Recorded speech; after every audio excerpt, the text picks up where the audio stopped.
The manager of Porsche in Manhattan, he said, look, we got to do something really special for this guy. I want to have a car that not many people have. Finally, they said, okay, we'll make you something really special. And they made this for me.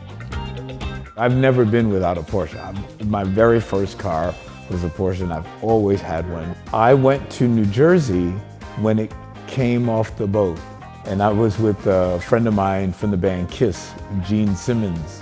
And I'm like, man, I'm so excited, I gotta go get my car. Porsche turbos that you can redline the first day you get the car. They said because they've been running the engine at the factory, so the day you get the car, boom, red line, no problem. But I wasn't familiar with turbos yet. I really didn't understand. Gene Simmons and I had some funny stories along the way. I was driving so fast at one point. He was like, Nile, I gotta barf, I gotta barf. You're not gonna throw up in my new car, bro, what are you doing?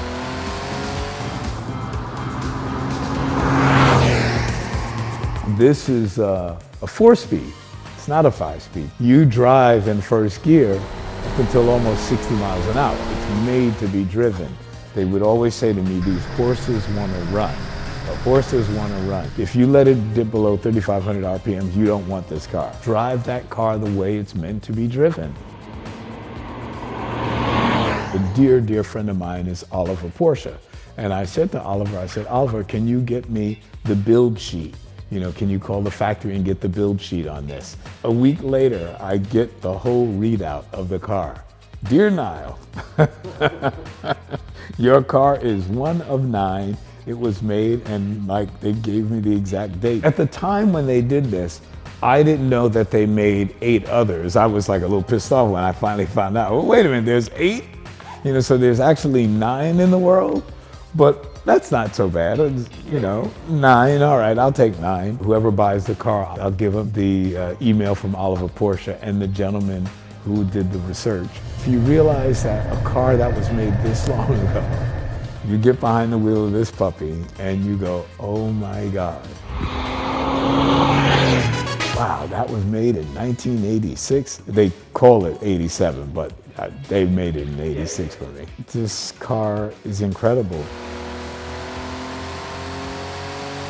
It's such a common thing during the late 80s in New York for people to pile into my car and go night clubbing because nobody in New York had a car in those days. People didn't drive. You could sit and then people would stand up. We'd do a thing like this.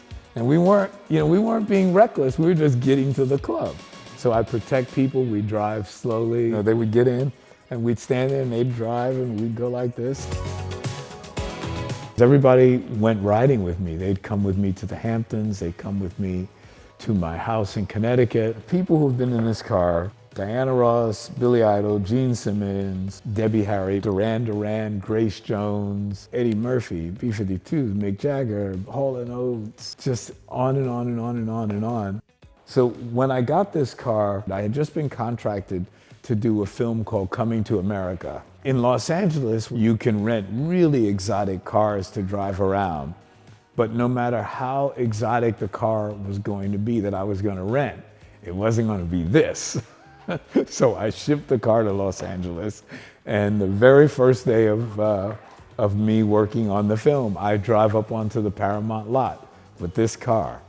And Eddie Murphy and the director of the film, John Landis, are waiting in the parking lot for me. So in a way, I like to call this the Coming to America car. At the time that I had this car, I used to drive for the Dodge celebrity team. They had a television show and they would get rock and roll stars or movie stars, and we'd go to Skip Barber's track here and they'd teach us how to drive race cars. Once I learned what I could do with a car, boy did I do it. This is how we used to listen to our mixes. We had those guys there that put out some serious power. The speakers I have on the back, those are custom designed speakers all around. I would put Diana Ross in the passenger seat and play my mixes for Diana. And if it sounded right, imagine you're driving a turbo with the top off and the song sounds good.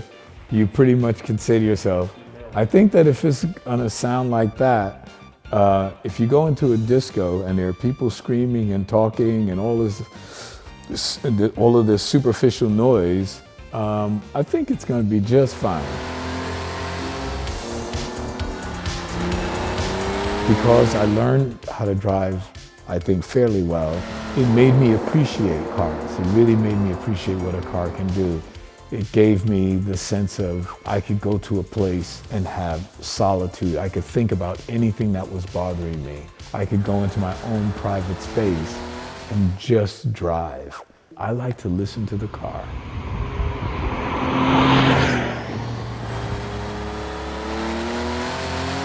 People are shocked when they get into my car and they notice that the radio is not on. I want to hear the car.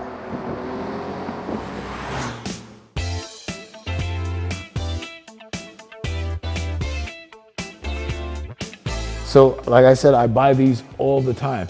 And you know, it's funny, I don't even ask Fender to give them to me, they would, but I think that I get a sort of kick out of buying something and then saying to someone, this is mine, and I want to give it to you. So I always buy a Squire, and this is what I would use on stage.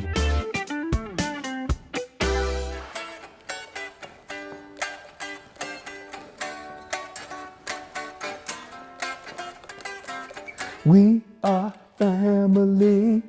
Whoever buys it, I hope they stay in touch with me, and then they say, whoa, we are family.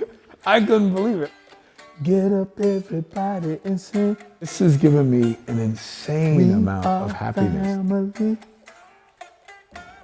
I got all my sisters. We are family. Get up, everybody, and sing.